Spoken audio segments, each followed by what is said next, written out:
We are meeting today with Alvin Irby, and Alvin is the director of Barbershop Books. And I have to tell you, I discovered Barbershop Books accidentally. And I was looking for groups that worked with boys to encourage boys to read. And it popped up on the Google search. And I thought, hey, this is really interesting. So I started doing some reading and researching, and I found Alvin. And the next thing I know, we're talking back and forth, and Alvin is, we planned a quick Zoom meeting, and I was so impressed. I said, hey, I really need to interview you for this webpage. And I told him, we've got a book that's coming out about getting boys to read. And I said, I'm just excited about everything that you're doing. So I thought, this is a guy I know the people that are on my webpage will want to hear. And in fact, I posted your TED Talk on the webpage, and I'm already getting people saying, oh, we want to hear more from this guy, because he is so passionate, really into getting boys to read. So Alvin, tell me a little bit about you. Well, thank you for having me. I'm a educator. I believe that's my calling. I believe that's my vocation. I believe that's what I was born to do. And I don't think it just happened by chance. My mom retired from the Little Rock School District after teaching for more than 30 years. And so, well before I even went to high school, I was proficient at putting up a bulletin board. Absolutely. I think that in many ways, the path to where I am, I have been paved by so many of the early experiences I had in my life. But I grew up in Little Rock, Arkansas, and I went to college at Grinnell College in Iowa. And there I studied sociology and economics. And, I really never thought I would go into education, but I took one education course, just one. And, I wasn't able to sleep at night because my brain wouldn't turn off, because I was like, if I had a classroom, I would do this or I would do that. What ended up happening is that even though I decided I didn't want to minor in education, because at Grinnell, they didn't have an education major. You could only minor in education. But I decided, I'm not going to minor in education, but I'm going to use all of my classes to try and learn more about teaching, about education. Sure. And it got really extreme. I took a class about decolonization, and I remember writing a report, a paper about elementary education during the Weimar Republic, which was the government that was in office in Germany before the Nazis took over. And it just got really extreme, where I was finding weird ways to kind of weave in education. So then how did you become a teacher? Well, after after my sophomore year in college, when I took that one education course and I couldn't sleep, I decided, what, this is what I do want to do. And when I looked back, every job, I'd always been a camp counselor, I'd always had some kind of job involving me working with kids. And so I decided, when I got to my senior year in college, that I was going to go to grad school to learn about teaching and learning and to become a teacher. And, one of my professors, an anthropology professor, said, you should consider going to Bank Street. And I remember saying, no, I don't want to study finance. I want to go into education. And she's like, no, it's a great school of education. And so, I started looking at schools of education. I made my way to New York. I started a graduate program at Bank Street in childhood education. And then, in many ways, the rest is history. I started working as an assistant teacher in their school for children, which is an independent school on the Upper West Side. And then I got my own classroom in a traditional public school in the Bronx, teaching first grade, and then eventually teaching kindergarten in Harlem. All right, so I'm going to stop you right there and say, as a guy who spent 25 years as a principal, I learned one thing really, really early, and that is I'm an elementary guy. I'm trained as an elementary teacher.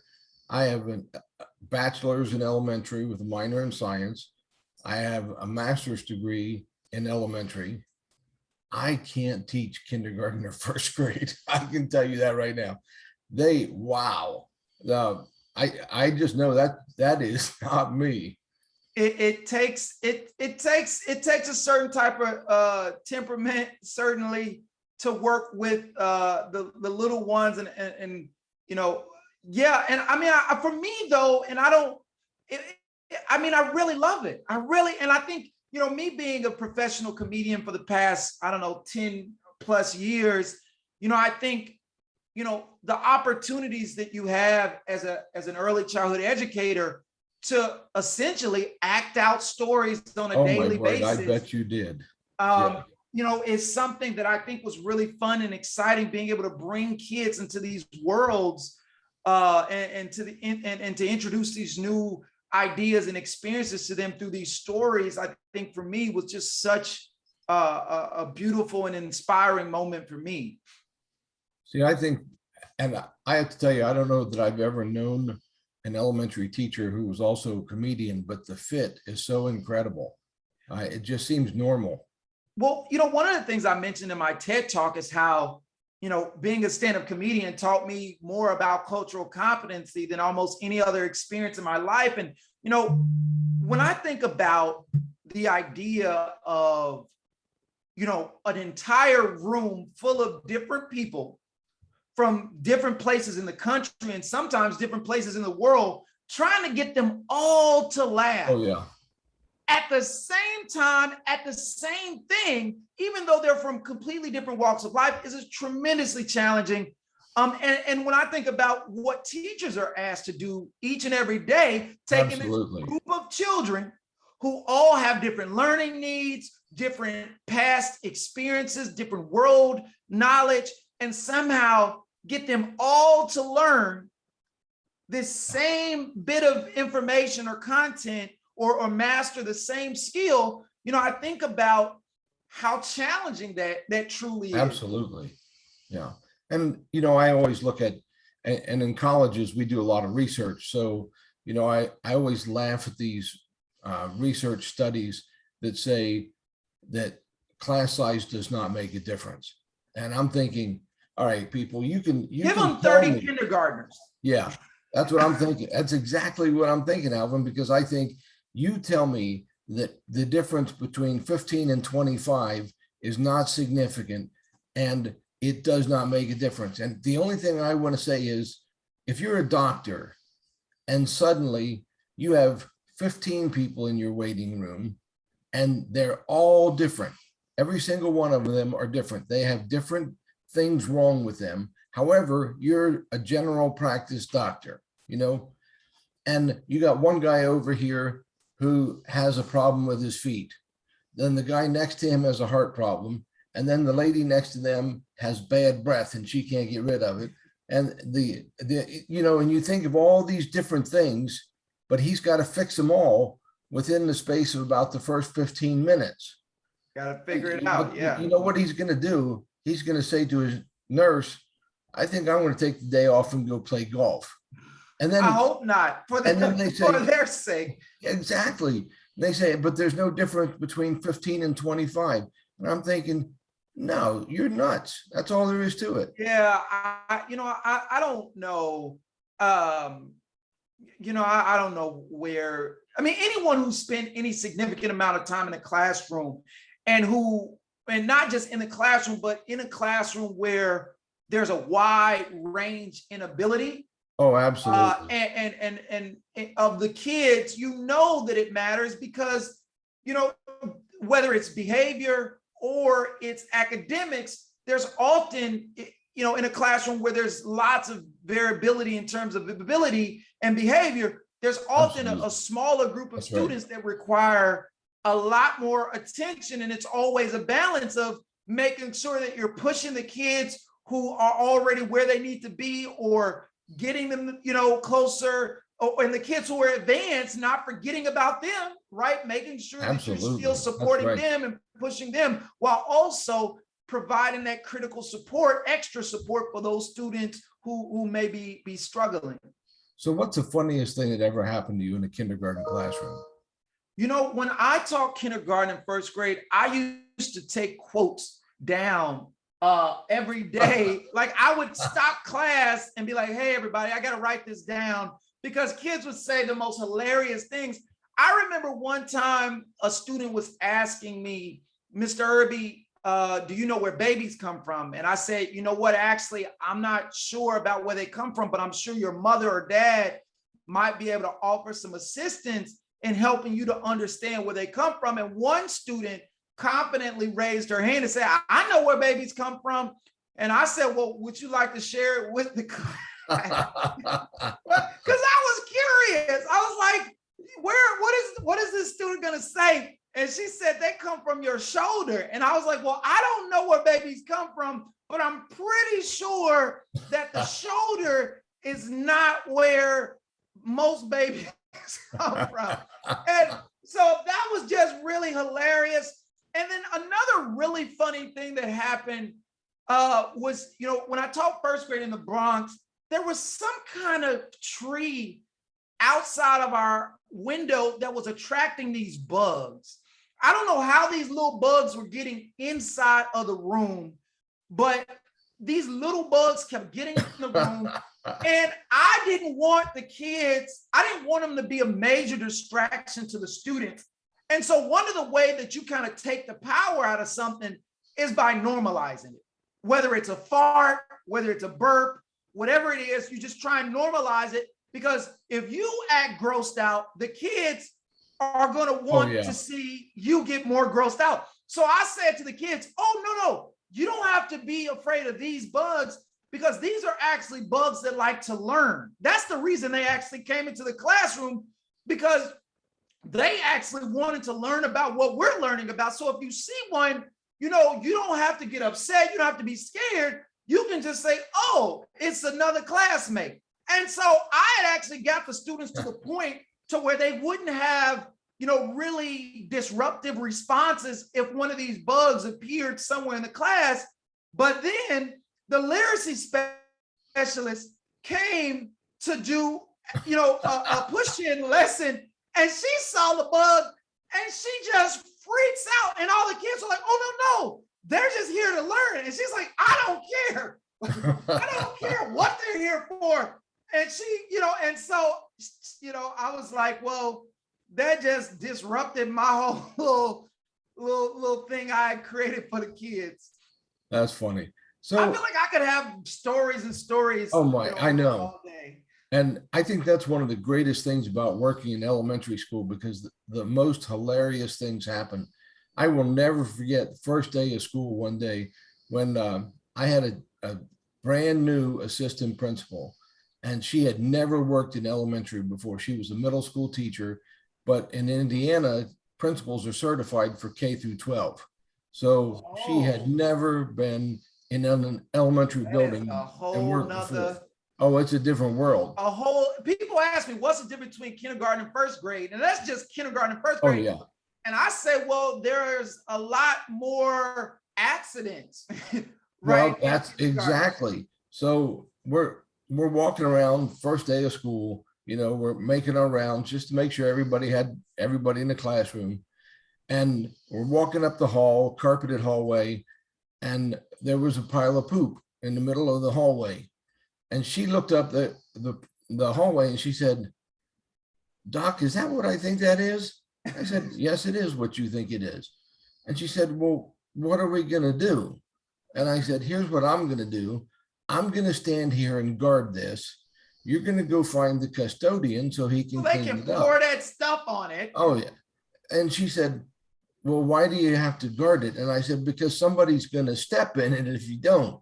It's not Oh, going and to it's get gonna up be and walk tracked away. around Oh the yeah. school. And it will be everywhere. She must have So been mortified. I took a picture of it, and I still have a picture of it in my phone. And this has been 10 years ago. And Oh, so a couple years ago, I sent her the picture. I said, "Do you remember what this is?" And she laughed and she said, I absolutely do remember her first day of being an assistant principal. You know, oh, what an it's just one of those introduction. memories.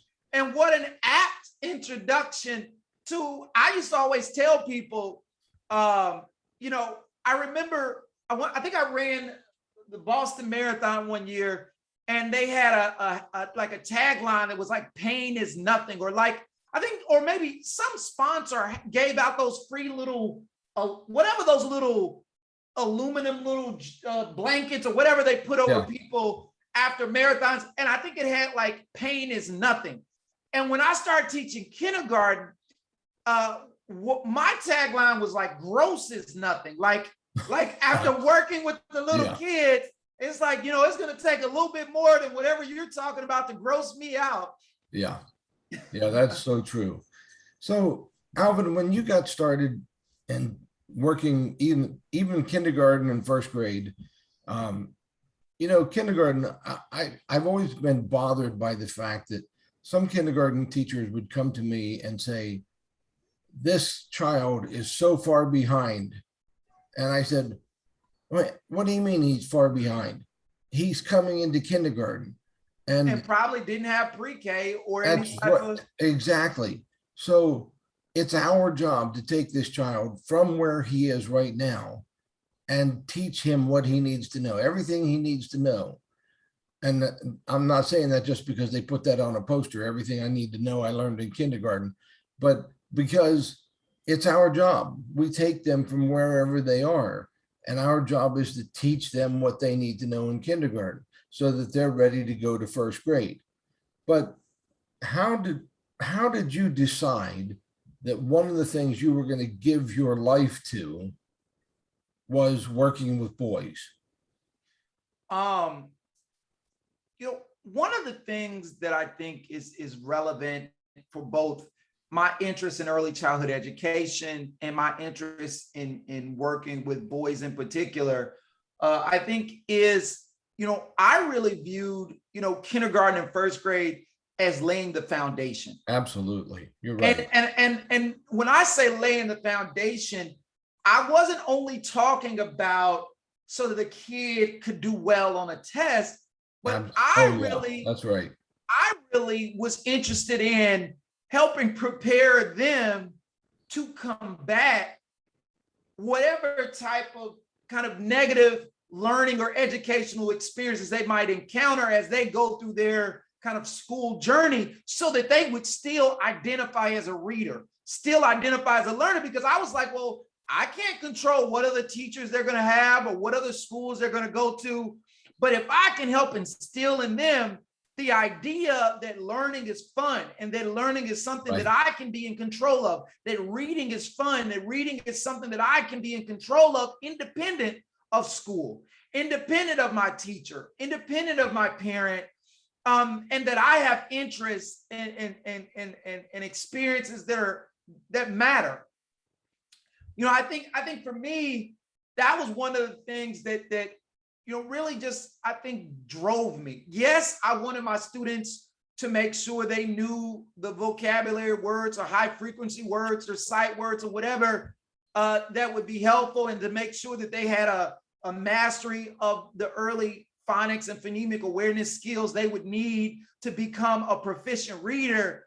But I also wanted them to feel. And I think that fake it till you make it is not always appropriate for everything, because I certainly do not want a doctor who That's is right. faking it until they make it. Like, I need you to On you, know, yeah, I don't want to go to that doctor. right? If you're a surgeon, I don't need you faking it till you make it. I need you to know what you're doing before you cut me open or before Yeah. you do something. But I think in terms of children, depending on what their background, their home life, their community life, sometimes it's important to instill in them a belief in themselves that may not necessarily align with their actual reading or academic ability at that time. And that doesn't mean that a teacher should not still be focused on equipping them with the mastery of those important skills.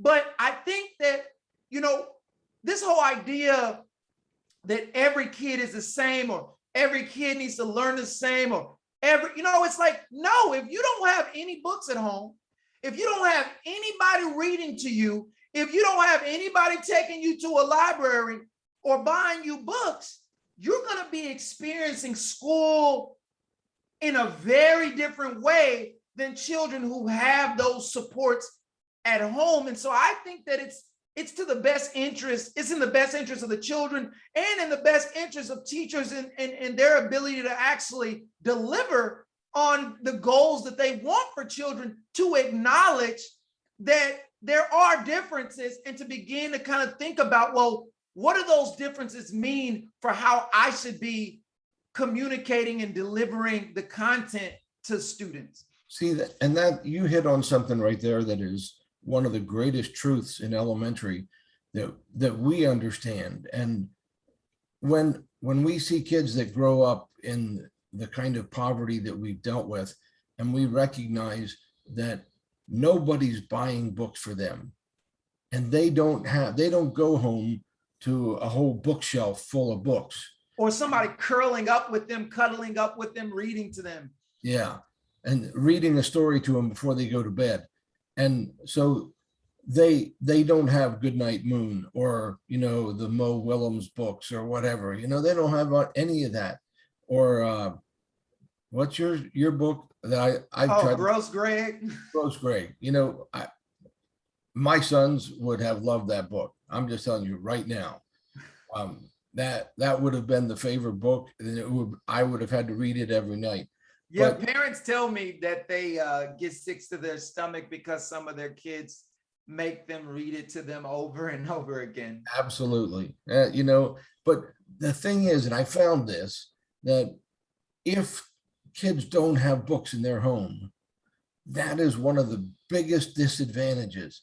And so when I got involved in a program through United Way, which was called Real Men Read. And this was started in our community. United Way did this, and they brought in guys from factories. The General Motors is here, and all kinds of Goodyear and all these other places. And I volunteered also.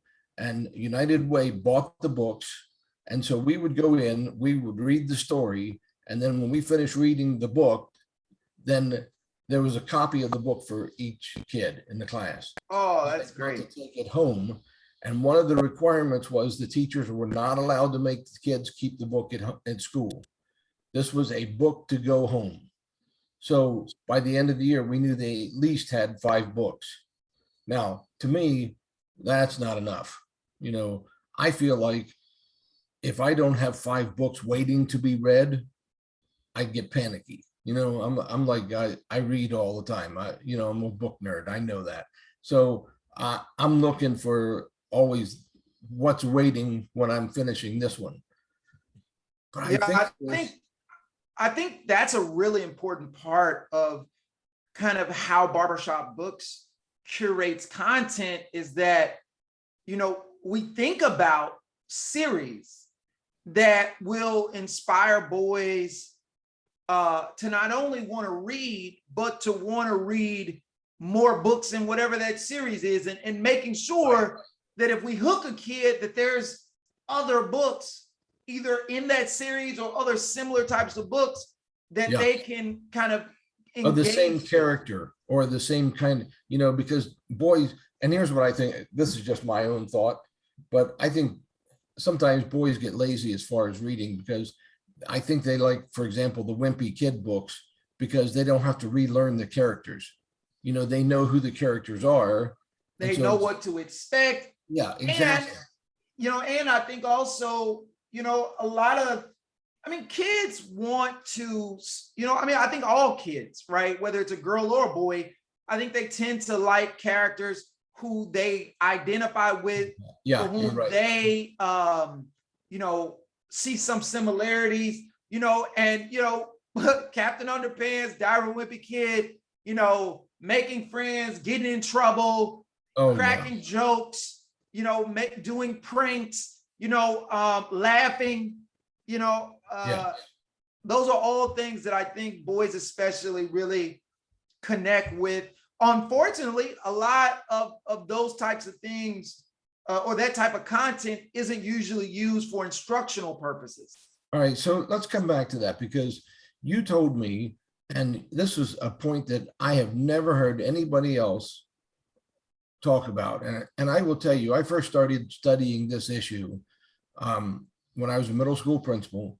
And my teachers told me, Mike, we have a problem in that our Black boys are not reading. We can't get them to read anything unless it's a required assignment. Social studies, read these pages, they'll do that, but they don't ever read for fun. Now, I knew that wasn't true because I knew James, who I'd see him walking down the hall every day. And James was reading the same books, the same authors that I'm reading, same guys. And I would say, you're reading the same books that I read. And this kid was in the low English class. And I'm thinking, no, he's not in the low English class because I just read that book last week. I know that that book takes him to a different level. And I went and checked his scores, and his scores were not bad at all. And I went to the high ability teacher and I said, I don't understand this because this young man is reading the same books that I'm reading, literally the same books, adult authors, and he should be in your high ability course. And this teacher had the nerve to say to me, I pick the students who go into this class. And they really do. And I said, let me explain something to you. One of the few rights I have as a principal is to decide who gets to teach what classes. Do you like high ability classes? She said, I've done it for years. And I said, if you want to do it next year, then you're going to take James into your class. And she said, are you serious? I said, do I look like I'm serious? She took James into her class. Well, James is lucky to have an advocate such as yourself interceding on his behalf. Because as you know, probably, and I certainly experience, there's certain type of, institutionalized, whether it's racism or systemic kind of like classism that plays into kind of who's assumed or automatic. Like no one, no counselor or anybody put me in advanced classes. I went to my counselor and asked to be switched into classes, or I had other peers encourage me to take, advanced classes, which weren't even on my radar really,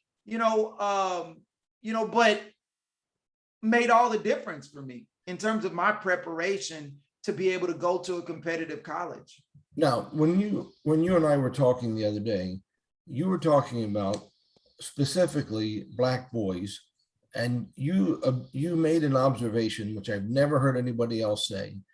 And we were talking about the fact that it's difficult to find a quantity of books written for Black boys. And then you said something about the subject matter of those books. You remember that conversation? Yeah.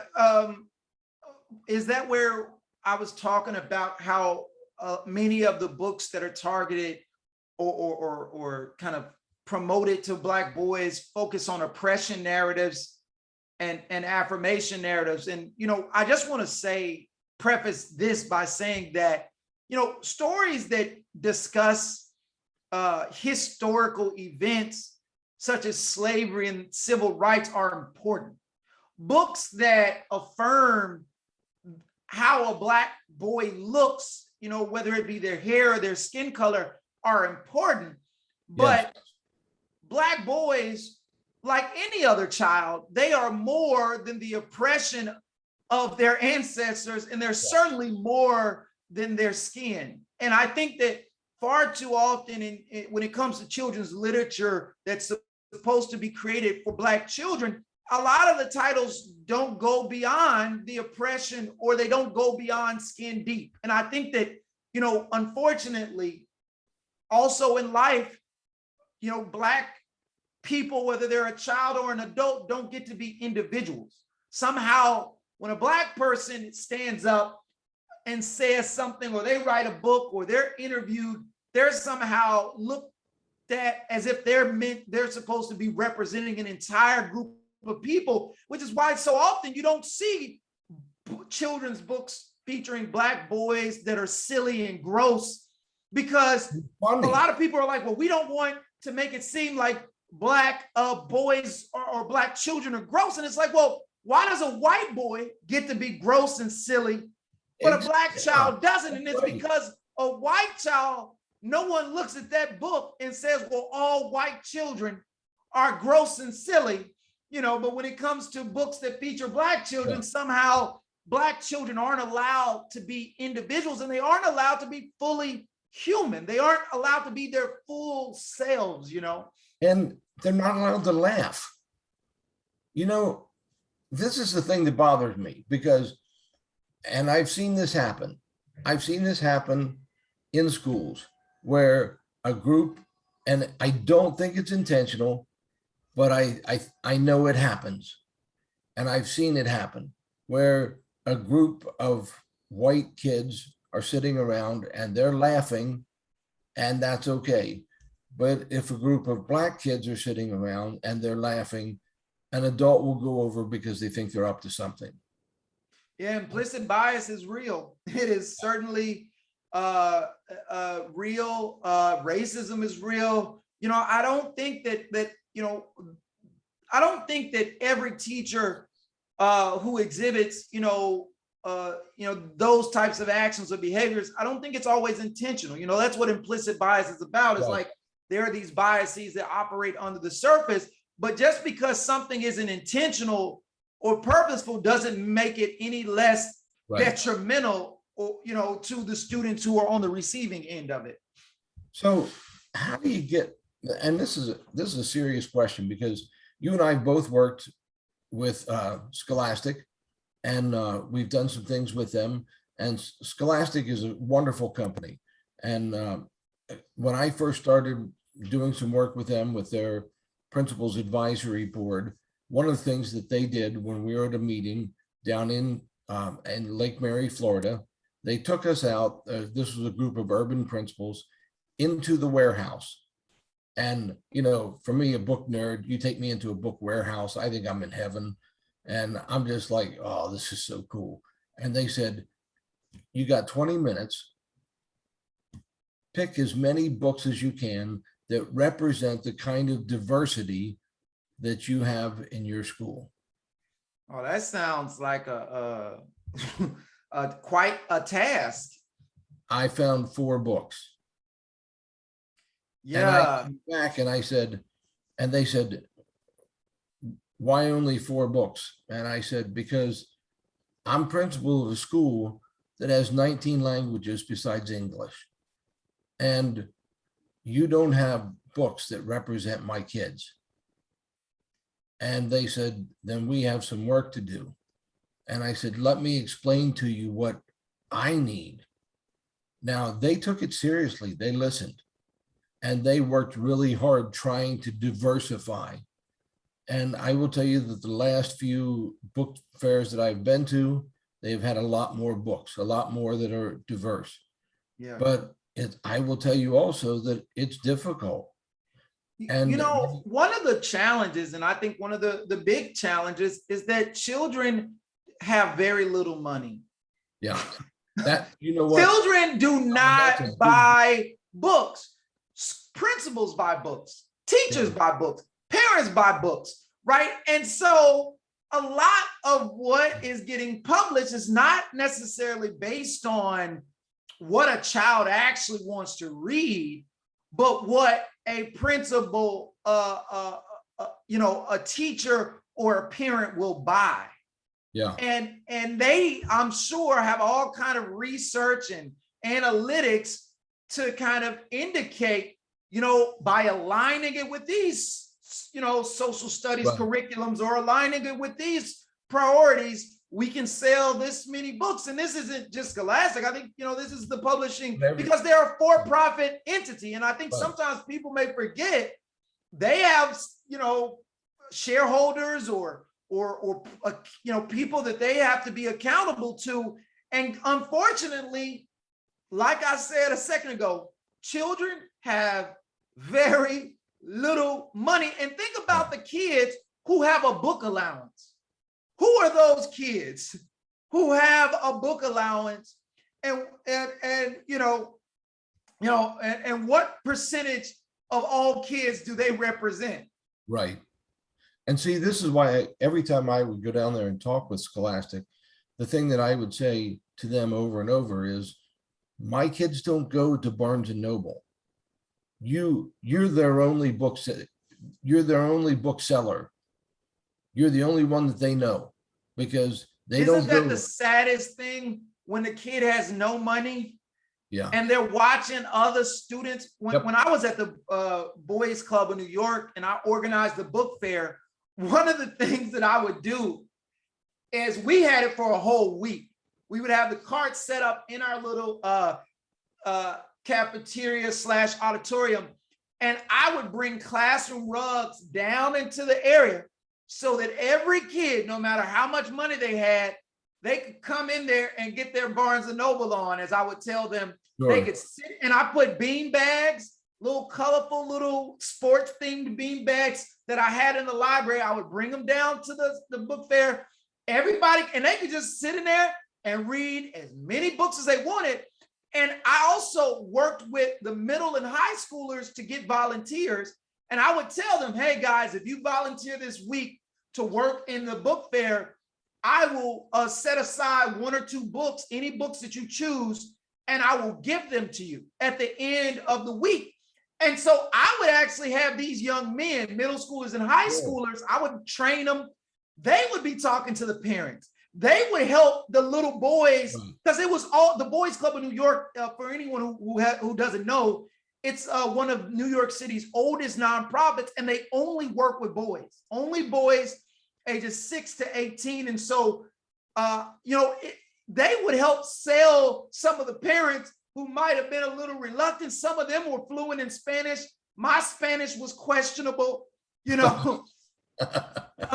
But what would happen is that the kids, because they had already saw books, they'd already looked through certain books, they were ready and primed to harass their parents to come into the book fair, because they had had an opportunity to already explore and have these very positive experiences, whether they had money or not.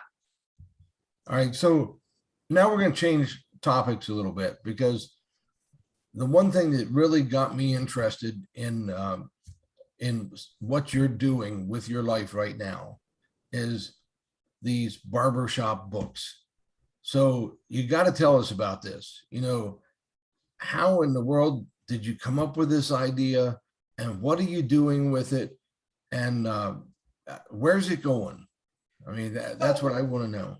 So the idea for Barbershop Books came about during, I believe, my first year with my own classroom. When I was teaching first grade in the Bronx, there was a barbershop across the street from my school. So one day I was getting a haircut. It was like, I think it was a Dominican barbershop in the Bronx. So I'm getting my haircut, and one of my first grade students comes into the barbershop, plops down on the sofa, and just kind of, starts getting antsy. He's looking bored. His mom is like, sit down, but he's one of my students, and I knew his reading level. So the whole time I was looking at him, all I kept thinking is, he needs to be practicing his reading right now. And I just was like, man, I wish I had a children's book with me that I could give to him, but I didn't.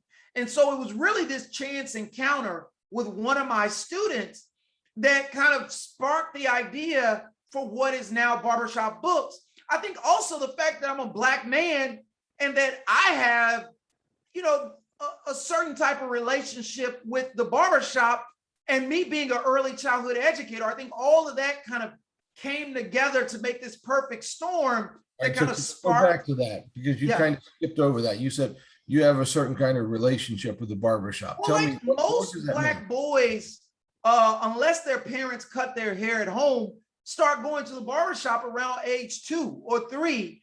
And they Okay. pretty much go to the barbershop every single month for the rest of their life until their hair falls out or until they grow dreadlocks or something, right? And so, one of the things that's really interesting about the barbershop is that if there's any special thing that happens in your life, one of the first things you do is you go get a haircut. You're gonna win an award, you get a haircut. You're gonna get married, you go get a haircut. You have a special performance, you go get a haircut. You're going Easter Sunday, you go get a haircut. So the barbers are there, even if you don't go every day or you don't go every other week. The barbers are there for the important parts of your life. And so imagine a boy whose father is not in his life. He's raised by a single mother. For that boy, he actually may see his barber more often than he sees his own father. And so for many young boys, especially Black and even Latino boys, their barbers really serve as kind of consistent and constant male role models and male figures in their lives. And so, part of the work with Barbershop Books is that we're leveraging the kind of cultural significance of barbershops in Black communities, and we're leveraging the relationships that barbers have with Black boys to really support the early literacy development of young boys. What a terrific idea. And so when you started this, what was the reaction of the barbers? Well, it started with me asking Denny Moe, who's the owner of Denny Moe's Barbershop in Harlem, if I could sit a stack of books in his barbershop and just observe. Because I told him, I said, I'm not sure if people or children would even want to read in the barbershop, but Sure. I know that some barbershops have magazines, sports magazines or other types of magazines, and so maybe they would read. And initially, I had books for adults and books for kids because I was thinking, well, the men can read and the boys will see them. But when I brought the stack of books, what I discovered was that actually young children were the ones who were most likely to actually engage in reading in the barbershop. A lot of the older boys, the teenagers, the adults, they were on their phones or watching TV or engaged in conversations, whereas the younger children were much more likely to just be sitting there with nothing to do, and thus, much more likely to actually choose to read during that downtime. And so based on that insight from the observations that I did, which I spent more than 40 hours just sitting and staring at a stack of books to see what would happen. And and those observations are really what led to me deciding what types of books I would use, and or what age range. And then I started asking boys, kind of, what are the books that you read or that you like? And I kind of combined their recommendations with some of the books that I knew. Like, for example, even when I was teaching kindergarten, when I saw kids during free choice time or free play, their free time at the end of the day, when they could go to different centers, they could be playing with Play-Doh, they could be playing with blocks. And there was always a group of little kids snickering in the corner reading No David. And they were looking at the page where he's running down the street naked because he jumped out the tub and ran down the street. And I remember thinking to myself, if I ever do any type of program where I'm trying to get kids who may not like to read or who may not, be used to reading to read, I want to make sure that No David, because if you can play with blocks or cars or Play-Doh or paint, and you're choosing to read, and this is one of the books that you're wanting to read, I know that there's something irresistible about this book, that kids really like. And so I really tried to learn about, well, what is it about No David that makes it so irresistible? And I try to, as I wrote Gross Greg, I really thought a lot about, Know David and why it's so attractive to children. And as we curate, book lists for Barbershop Books, we really, I think the essence of that, and what gets kids actually, to want to engage with something on their own is something that we really spend a lot of time thinking about. Okay, so you came up with the idea, Yep. you did your study, you figured out if it would work, you figured out the target, you've got some ideas on the kind of books. Then what? You I started. walked around Harlem talking to barber shops and getting recommendations from people I know for barbershops that they thought might be interested in kind of promoting reading in their shops. And I just asked them if I could put a bookshelf in their shop. And they said yes. And I put some books and I put some bookshelves. And then, as I observed what happened to those bookshelves, I started to kind of understand what type of ongoing support might be needed to really help the program be successful. But also I began to think about what it would take to expand the program. Sure. And so I went to grad school and we stayed with like 10 barbershops in Harlem from, 2015 or 2014 to 2015. And then in 2016, we got our first barbershops in other states because of some of the strategic partnerships that we were able to form. With those strategic partnerships, we began to not only secure national press and national media coverage, but we started to receive requests from school districts, library systems, city governments, or nonprofits saying, hey, we want to bring barbershop books to our city. And, that's where we were, and that's where we are. Prior to the pandemic in 2019, we added 93 barbershops across the city. And during the pandemic, of course, districts and library systems, they had a lot of other things on their plate. And so we've been in the process of really kind of rebuilding our national barbershop network. And we're really at a place now where we are preparing to really scale things up, across the country.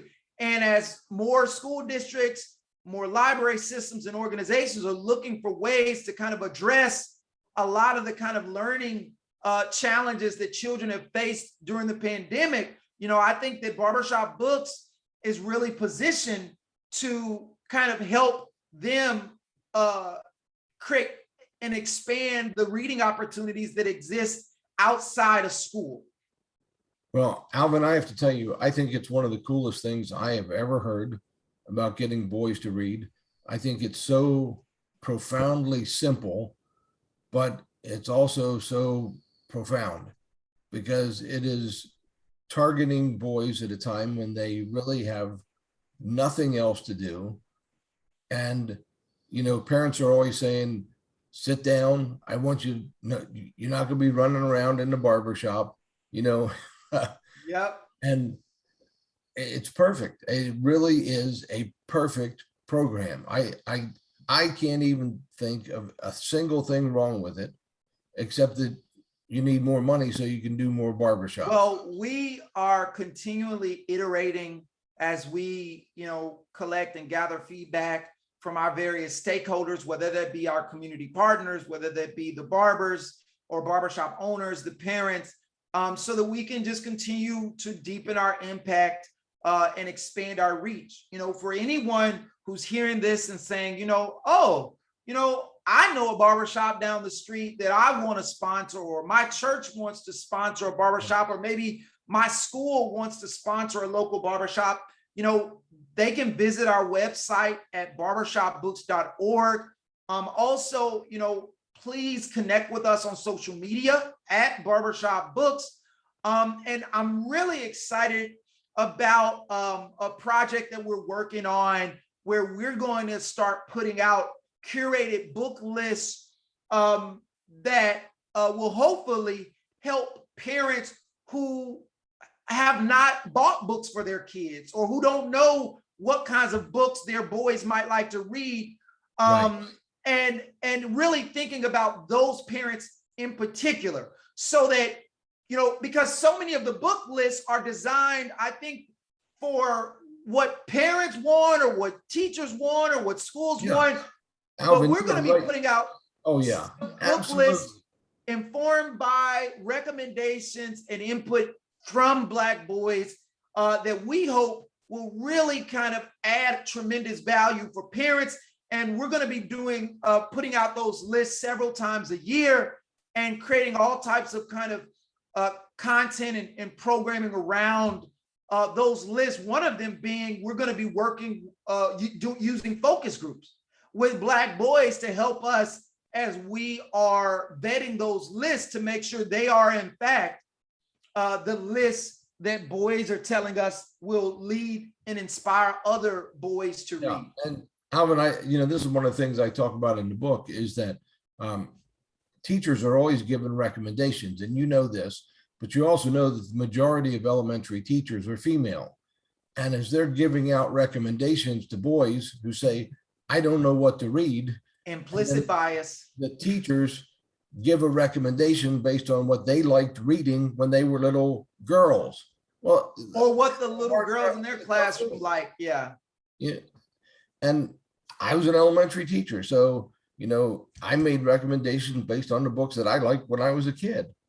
But it's one of those things, and I love this, what you're doing when you have those books vetted by other boys. And we did a boys book club, and the boys would do book talks, and they would tell each other, this is the kind of book that boys like to read. And so that helped, and it actually helped us to increase our circulation in the library by like 3,500 books in a year. Well, that's exactly the work that, some of the new program offerings that are in development, they really are about, Barbershop Books leading systemic change, really using the insights that we've gained over the years to begin to help school districts, to help organizations to, move toward those critical outcomes of improving, reading performance and literacy outcomes for Black boys and other vulnerable children. So I'm excited about potential partnerships and other opportunities for collaboration that we're doing right now. And, for anyone listening who are like, well, Barbershop Books sounds like an organization that, my school, my district, might want to connect with, please connect with us. Please reach out to us. We want to work with you to help the babies read.